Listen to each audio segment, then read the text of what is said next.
रात के 11:30 बज रहे थे, लेकिन प्रेरणा की आंखों से नींद कोसों दूर थी। तभी तो वो अपनी छत पर खड़ी चांदनी रात में आसमान और चांद तारे को निहार रही थी। उसे चांद तारों की दुनिया हमेशा से ही बहुत पसंद थी। उसका बस चलता तो वो आसमान में ही अपना एक आशिया बना लेती। वैसे उसे भी लोग स्टार ही मानते थे। प्रेरणा टॉप की मॉडल थी। काफी देर आसमान को निहारने के बाद उसने सोचा कि इस खूबसूरत चांदनी रात और चांद की कुछ तस्वीरें खींच ली जाए। उसने अपनी जेब से अपना मोबाइल निकाला और चांद की पिक्चर क्लिक करने लगी। हर बार पिक्चर क्लिक कर वो उसे गौर से देखती और एक ही बात कहती, मजा नहीं आ रहा है। दूर से तो ये बहुत ही खूबसूरत दिख रहा है, लेकिन पिक्चर सही नहीं आ रही है। उसने अपनी मोबाइल के सेटिंग में जाकर कैमरे की कुछ सेटिंग की और फिर से पिक्चर क्लिक करने लगी। तभी उसे लगा कि उसके पीछे कोई है। उसने तुरंत मुड़कर देखा, लेकिन पीछे तो कोई नहीं था। उसने मन ही मन कहा, लगता है ये मेरे मन का भ्रम होगा। वो फिर से अपना काम करने लगी, लेकिन थोड़ी देर बाद उसे फिर लगा कि उसके पीछे कोई है, और इस बार तो उसने उसके कंधे पर हाथ भी रखा है। प्रेरणा बहुत डर गई। अब तो उसके दिल की धड़कनें साफ साफ सुनी जा सकती थी, लेकिन उसने साहस नहीं छोड़ा और डरते हुए ही कहा, कौन है? लेकिन उसे कोई जवाब नहीं मिला। कुछ देर के बाद उसे ऐसा लगने लगा कि उसके कांधे पर जिसने हाथ रखा है वो अपनी उंगलियां उसके कांधे पर धीरे धीरे चला रहा है। वह एक झटके में पीछे मुड़ी, लेकिन जैसे ही वो पीछे मुड़ी उसे ऐसा लगा कि जो भी उसके पीछे था वो छत के दूसरी ओर भाग रहा है। प्रेरणा भी उसके पीछे ये पूछती हुई भागने लगी, कौन है वहाँ? कौन है वहाँ? कहाँ भागे जा रहे हो? रुको! अचानक से वो शख्स छत से नीचे कूद जाता है। प्रेरणा भागी भागी छत की मुंडेर के पास जाती है और वो नीचे झांकने लगती है, लेकिन नीचे जो वो देखती है उसे देखकर उसकी चीख निकल जाती है। प्रेरणा देखती है कि नीचे वो खुद जमीन पर पड़ी तड़प रही है। उसके सिर और नाक से खून निकलकर जमीन पर फैला जा रहा है। वो दर्द से चीख रही है। कुछ देर चीखने के बाद उसका शरीर शांत पड़ जाता है। प्रेरणा छत पर खड़ी ये सब देख रही होती है कि तभी पीछे से कोई आकर उसके दोनों पैर पकड़ लेता है और उसे छत से नीचे फेंकने की कोशिश करता है। यह देखकर प्रेरणा फिर से जोर से चीखती है, छोड़ दो मुझे! कौन हो तुम? कौन हो? छोड़ो मुझे! ये कहकर वो जोर से चीखती है। चीखने से उसकी नींद खुल जाती है। वो देखती है कि वो तो अपनी बिस्तर पर है। वो समझ जाती है कि वो सपना देख रही थी, लेकिन प्रेरणा की सांसें अब भी बहुत तेज चल रही थी। उसका गला सूखा जा रहा था। वो अपनी बिस्तर से उठती है और फ्रिज से पानी का बोतल निकालकर पीने लगती है। फिर वो बोतल को फ्रिज के अंदर रखकर जैसे ही फ्रिज का दरवाजा बंद करती है, अचानक से लाइट चली जाती है। उफ, ये लाइट को क्या हो गया? अंधेरे में ही वो अपने बिस्तर के पास जाती है और हाथ से टटोलते हुए अपना मोबाइल खोजने लगती है। अचानक उसकी उंगलियां किसी मुलायम सी चीज से टकरा जाती है। वो मन ही मन कहती है, ये मोबाइल तो नहीं लगता है। फिर ये क्या है? तभी उसे लगता है कि उसकी उंगलियों को कोई जोर से पकड़कर दबा रहा है। एक बार फिर से उसकी चीख निकल जाती है, लेकिन उसके चीखने के साथ ही बिजली भी आ जाती है। वो बिस्तर की ओर गौर से देखती है, लेकिन वहां कुछ नहीं होता। पिछले कई महीनों से प्रेरणा के साथ ऐसी अजीबोगरीब घटनाएं हर दिन हो रही थी। उसे समझ नहीं आ रहा था कि वो ये सब किसे बताए, क्योंकि उसे पता था कि अगर वो किसी को ये सब बताएगी तो कोई भी उसकी बातों पर यकीन नहीं करेगा। लेकिन प्रेरणा हर दिन हो रही इन घटनाओं से तंग आ चुकी थी। आखिरकार उसने अपने मंगेतर गौतम से ये सारी बातें बताने की सोची। कुछ ही दिनों पहले प्रेरणा की सगाई गौतम से हुई थी। उसके पहले वो गर्लफ्रेंड और बॉयफ्रेंड थे। अगली सुबह उसने गौतम को फोन लगाया, लेकिन उसके फोन की घंटी बजती रही। उसने फोन नहीं उठाया। उसने प्लीज कॉल का एक मैसेज लिखकर उसके व्हाट्सएप पर भेज दिया। प्रेरणा और गौतम की लव स्टोरी भी बहुत अजीब है। उन दोनों की उम्र में लगभग 22 साल का फासला था, लेकिन वो कहते हैं ना, सच्चा प्रेम इन सब बातों की परवाह नहीं करता।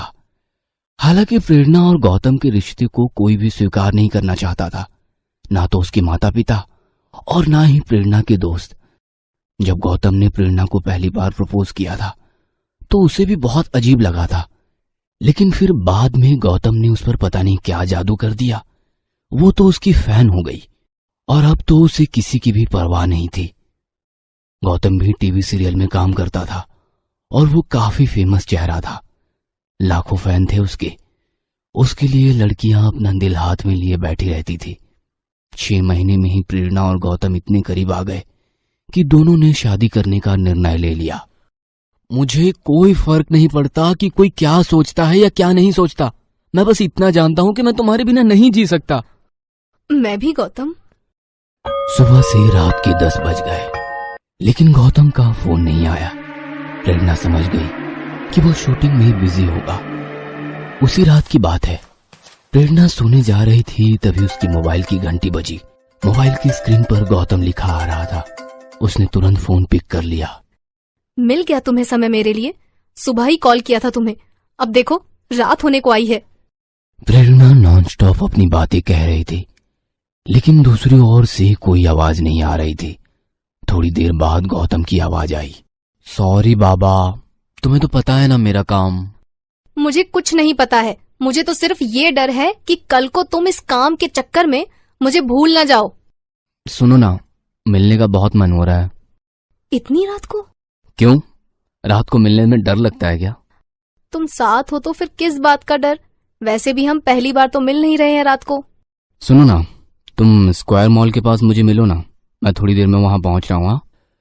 गौतम और प्रेरणा को ज्यादातर रात को ही मिलने का मौका मिलता, क्योंकि गौतम दिन के समय अपनी शूटिंग में बिजी रहता था और प्रेरणा अपनी मॉडलिंग में। प्रेरणा तैयार होकर अपनी बिल्डिंग से नीचे आई, पार्किंग से अपनी कार निकाली और उसे स्टार्ट किया। हेडलाइट की रोशनी चमकी, लेकिन फिर बंद हो गई। उसने काफी देर अपनी कार को स्टार्ट करने की कोशिश की, लेकिन कार स्टार्ट नहीं हुई। समय निकला जा रहा था। उसे समझ नहीं आ रहा था कि वो क्या करे। उसने गौतम का फोन ट्राई किया, लेकिन फोन नॉट रीचेबल आ रहा था। उसने कार को वहीं छोड़ा और सड़क पर निकल आई। दूर से उसे एक ऑटो आता हुआ दिखा। उसने उसे रोकने का इशारा किया।